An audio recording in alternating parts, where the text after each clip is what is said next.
Good afternoon, YouTube. Just like I promised, updated gauge cluster video. It's a good time for me to stick the key in, huh?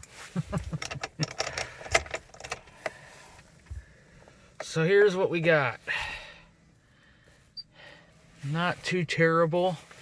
Not the greatest either. Don't mind the music that's flying on at a million miles per second. Anyway. So, as you can notice, it's pretty blue. And I don't mean it's a pretty blue. No, it's pretty blue. I mean, you got blue, pretty doggone close. Those are with the white LEDs. The needles are white, obviously. They're more clear, but they said whatever your backlight is what they're gonna be. So,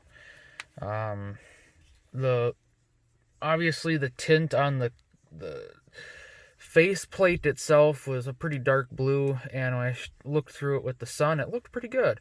And it doesn't look horrible, I guess. It doesn't look horrible. It's not like that, which is just blech. It's like a purple blue. Blech. That's not so bad. It's pretty classy, and with the white lights, it really kind of lights up the chrome rings a bit. And well, you can see part of my dome or whatever is lit up pretty good, because if you angle up, you can see behind the needles, unfortunately. The small ones, at least. I've tried pushing on them some more, but they just don't seal up all that well. But, whatever. I got all the needles reading accurately, which is nice, because when you get a new faceplate, it doesn't matter whether you marked where the needles went or not. I mean, the new faceplate ain't marked. So, I actually really like it. The style of it, I think it looks pretty freaking classy, or classes up the joint a little bit. I really like the, you can flip on the key here, you can see. I know it's not going to be easy to tell on video, but the DIC in person looks brand spanking new. I mean, yeah, that's really hard to tell. I'm sorry. I wish you could see. It's one of them pictures don't do any justice, you know. I think it looks absolutely wonderful. Because it is a bit of a darker blue than it was, so it's more blue than it is green, and it just looks brand spanking new. It's so crystal clear. The other one was kind of scuffed up, the other faceplate, but so I bought these off of eBay for the lights. They're GM Gauge Repair is who I bought them from, out of Wisconsin. His stuff, yeah, it's pretty good. They're the bulbs that have the resistors in them. So you just solder them on the board in the correct polarity, and you're ready to go. They're already soldered for 12 volt, or resistored for 12 volts, all that good stuff. So, but I think it looks pretty freaking sweet, to be honest. I'm actually really happy with it. Only thing, you know, because this said was for an LBZ, and you know it is, because of the park reverse. That's an LBZ and up type of thing, and not an LLY. But it has the LLY kind of red line, whereas the LBZ was more towards $5,000, and it's interesting. I've never seen an LBZ rev up that far. I don't even think the CP3 could handle that much, but yeah, I mean, I like how the chrome rings do light up with the needles. But you can see that the smaller gauges are just a bit brighter than the tach and the speedometer. That's my kind of gripe with these LEDs, is it hasn't, I mean, the camera's making it look like it's lit up more than it is. They're not quite that bright. Let me see if I adjust it down. You can see how, that's more of how I see it. You can see 0 and 120 is dimmer than 20 and 100. And RPM is lit up higher than the numbers, and the smaller gauges are brighter than the tach and the odometer or speedometer together.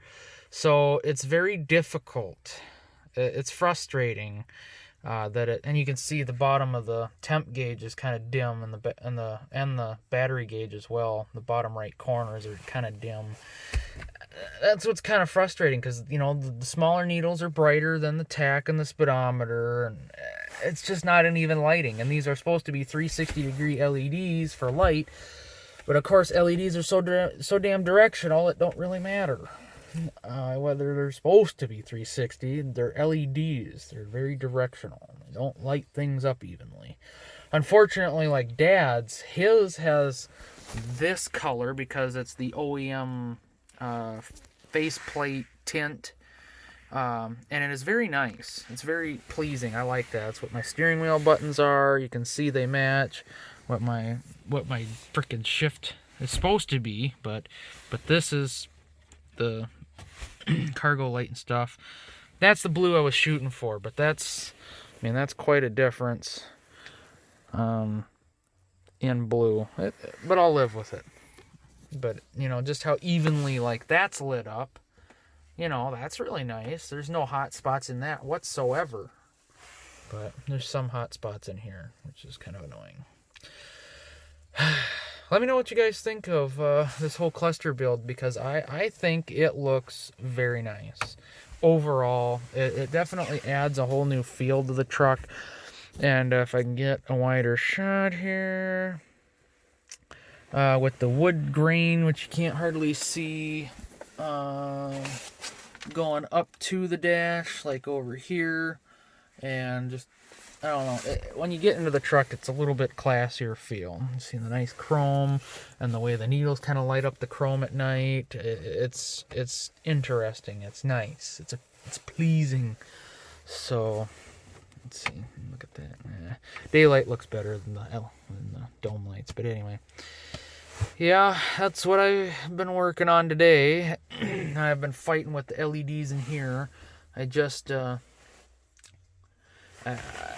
the two bulbs up top quit working. One over here, one over there. I don't know.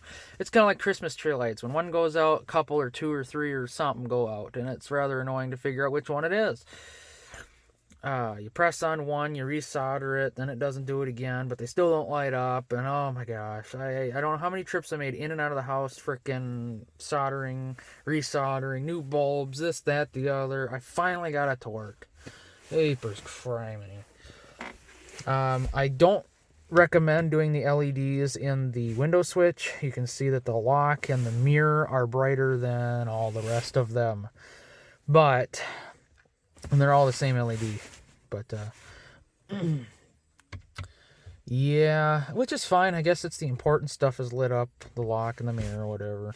It's interesting when you flip the direction of the mirror, the light turns off. I didn't know that. So, you know, you put LEDs in. Did it do that before? So, anyway, what I do recommend is if you do take it apart, because, you know, it does kind of look dingier, dimmer, in focus, than the lock for the windows. I recommend just taking the switch apart. There's that rubber mat that the buttons press on that give you your little spring back feel. Cut the little square out right above the LEDs, because that collects dirt. Just cut it out so the LEDs are going straight up. I don't recommend replacing the LEDs unless you're going to change the color. I put white, like, because they were white in there before, hoping that maybe the tint of the rubber mat would. And I had to cut it anyway, so for the size of the LEDs. And I had to trim the light refractor that lights up the 4 switches. That's probably why it's just dim, because I couldn't polish the plastic after cutting it, and it got kind of dim. But this has that, you know, it's nice and foggy for that light diffractor, but that's still brighter than bright. But I was going to do this one, but I think I'm just going to cut the rubber over the LEDs and see if that helps brighten that up some, and then I'll probably do that to the rest of them. But I had a problem where the circuit board had popped down out of the locking tabs, and I went through the drive-through and I put the window down, no problem. I went to roll it up and it wouldn't do anything. Oh, and I'm sitting here yanking on the switch a million different ways trying to get it to come up, and you're like, God dang it, why has it got to do this now? It's like 2 degrees outside. You know, so I had to fight with that for a while before I finally got it rolled up enough and take it back out the door panel, rip it all apart and pop it together some more and whatever. pain in the butt, but it works now. So I got to do this one, obviously. I have all the stuff to do it now. I was waiting on the kit, which came with everything. So I'm excited. I mean, it looks nice. The needles I got pretty much pinpoint accurate. I think the speedometer's within quarter to a half mile an hour. The tack is within 15 to 20 RPM. I got it that friggin' close. Yeah, everything seems to be working so far. The tank I just filled up, so we'll see where that ends up when I go empty. But oil pressure is about right. Bolts are about right, and the temp actually is within a reasonable range. I had messed with the gauge, the needle on the last cluster setup, to where when it was fully operated, 192, 194 degrees, it'd be right on 210. Well, that's not the way it's supposed to be. And 180, 182 degrees would be right where it's right underneath 210, where it's supposed to be at 194. So at least for the LBZ. So, but it's back to where it's supposed to be, and you can see coolant temp's 80, and we're at, pretty much right on the line, and trans temp is right on the money. I had it 120 at the first dash, 140 at the second dash, and obviously that first quarter mark is 150, so, or half mark, or whatever you want to call it. But anyway, it's more, that's more just there, more for appeal than it is anything, because I look up here and look at what that's going at, so that gives me my instant reading. This is just more for appeal, but yeah, I might do something similar to this in the LB7, just because that is the Escalade interior. It might help to have a matching gauge cluster. But I'm just ecstatic that I actually have a more accurate gauge cluster in the LB7. If you guys aren't familiar with what was the problem with that, you can go back and watch some earlier videos. I mean, the tack was like 400 RPM off, too low, and the oil pressure was just beyond too low. I mean, at idle, it would sit at 0. Like, fully warmed up, obviously. And when it was stone cold, I think it was up to 60 maybe. I don't know. It was way off. When you shut the key off, it would do straight 90 degrees. Like, yeah, that's not right. Or whatever. What is that, 180? Is that 0 degrees? I don't know. Anyway, it's just completely horizontal. That's not right. So it's accurate now within, give or take. Those older clusters seem to be really unreliable. But that's, yeah. Those don't use stepper motors. They use what are called air cores. And those, I can buy new ones for most of the gauges. So I'm probably going to do that. And what's nice about those older clusters is the lights just twist in, the air cores twist in.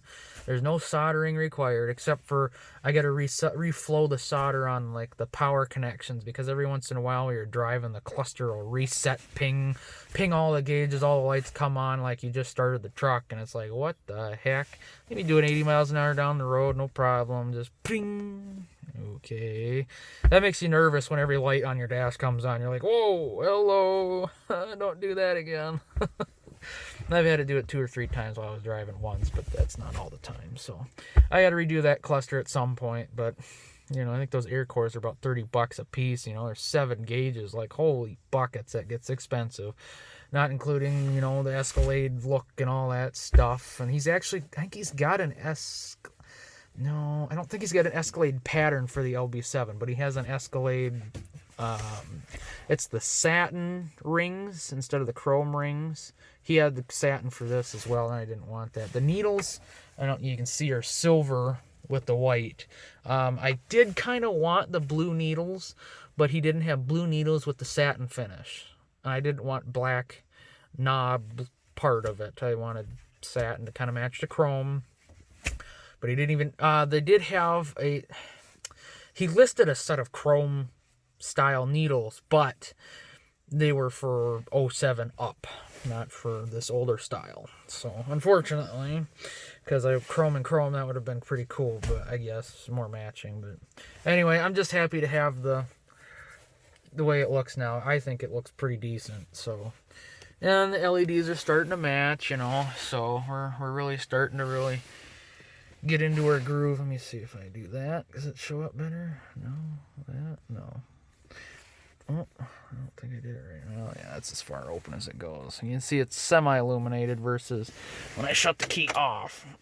Yeah, that's just that light up here. So, yeah. Yeah. Let me know what you guys think in the comments below. Was it worth the time and money and the frustration and effort and all that crap? Would it be worth it to you guys type of thing? And thanks for watching, and God